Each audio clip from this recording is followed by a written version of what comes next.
want to share that. But we made a conscious decision that we would start to say to them, okay, well, I will tell you about me personally if you talk about the fact that there's not an investigation.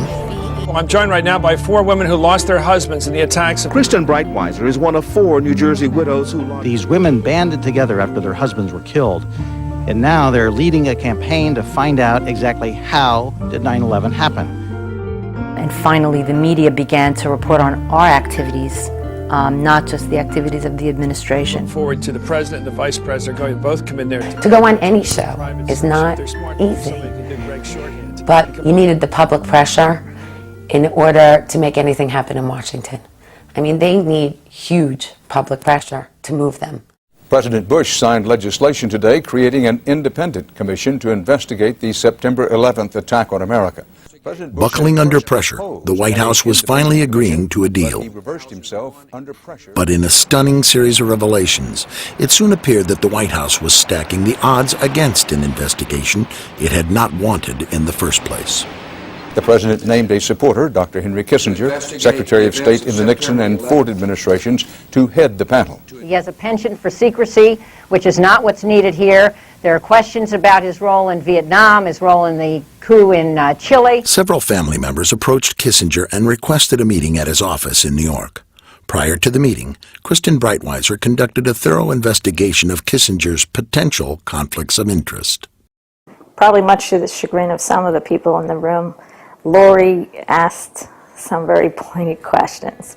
Would you have any Saudi American clients that you would like to tell us about?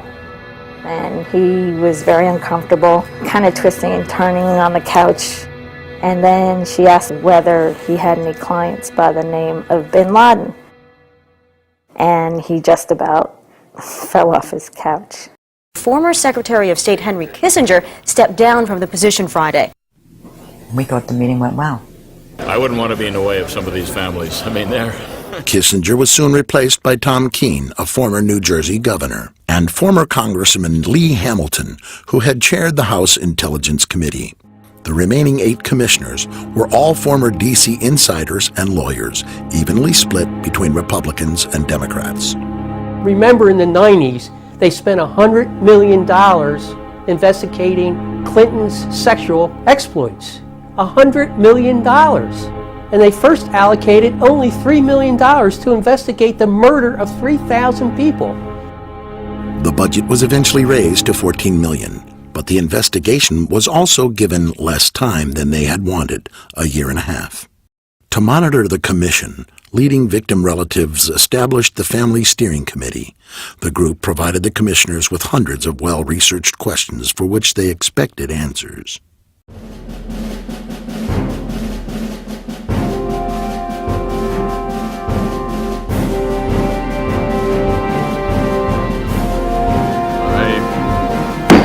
That's the official start of our first public hearing of what is going to be an extraordinarily difficult and important job. In March of 2003, 441 days after the attacks, the official investigation began in New York.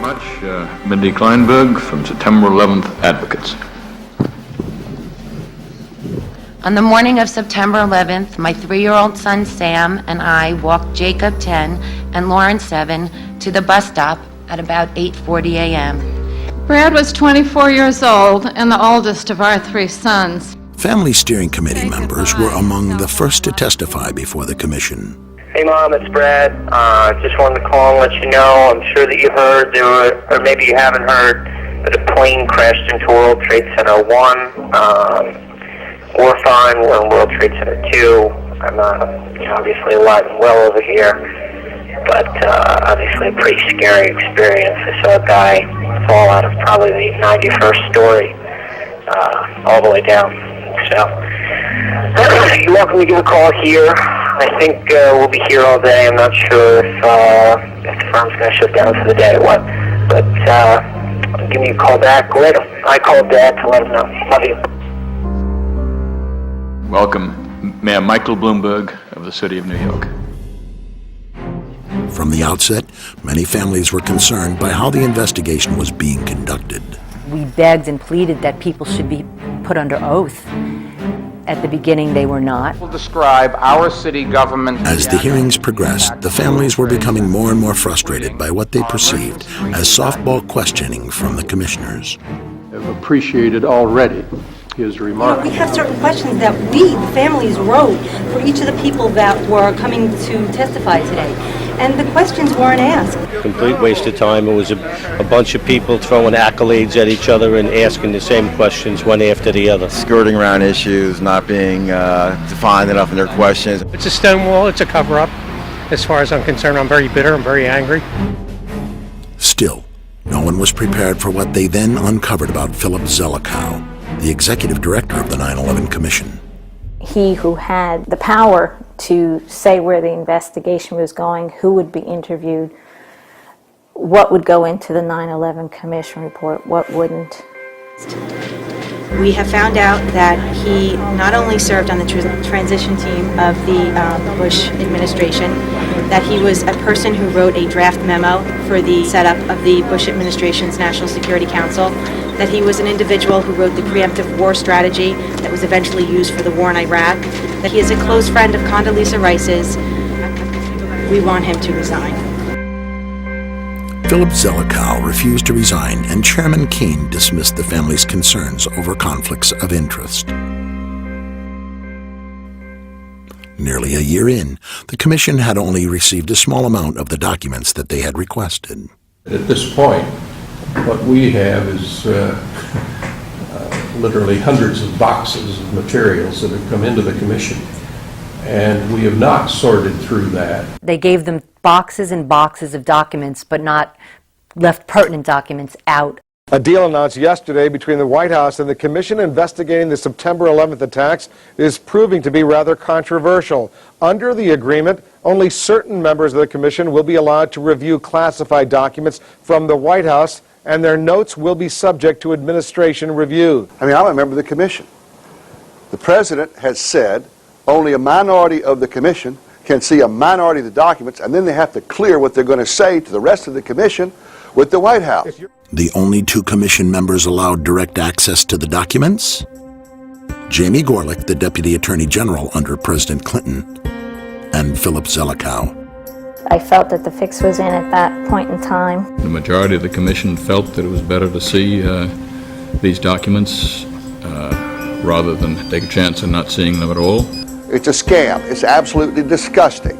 This is important. We cannot do our responsibilities if we don't have all of us access to all the documents we need, including what's in the White House.